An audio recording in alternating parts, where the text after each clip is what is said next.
Congressman Steve King.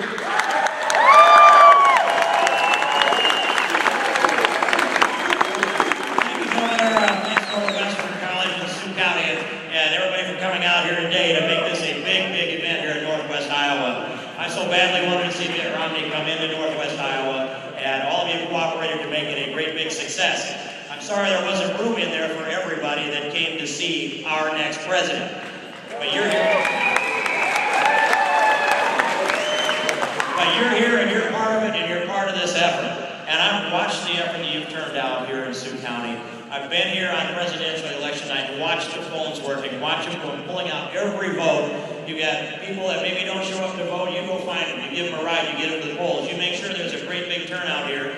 And the calculus that's going on is Sioux County can offset Polk County's Democrats by voting a lot of Republican turnout here in Sioux County. You've done that before, you need to do it this time. And I want to give you just a little bit of an example of how things worked in the past. Now, Governor Branstad actually has the best memory of what happened politically in Iowa for a long, long time. But I'll lay this one out that I do know. And that was George Bush lost Iowa in the year 2000, and it took the Florida fiasco in 37 days to determine who the next president was going to be. Thankfully, it was George W. Bush. On his re-elect in 2004, we determined that we're going to win Iowa for a Republican President Bush, and we did a turnout effort all across this state. But especially in Potawatomi County, we did an organizational effort there. And when you counted the votes for George Bush in the year 2000 and the improvement to the year 2004 for his re-elect, 10,000 more Republicans showed up to vote for George W. Bush in 2004 than they did in the year 2000, and that was the county in America that improved the most over that 4-year period of time.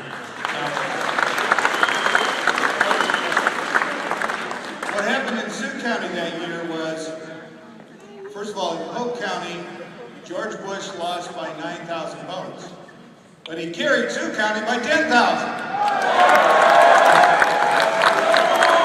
Which I was pretty sure I was setting the governor up for that one. And that's what we were doing too, was turning out the votes to offset Polk County, and Potawatomi County turned out the votes to win the state. Now that's the kind of things that can happen that you do. You turn out 9 out of 10 votes here for the Republican candidates, for Governor Branstad, for myself, you'll do it for Mitt Romney. I sure ask you to do that. Let's do that great big turnout effort.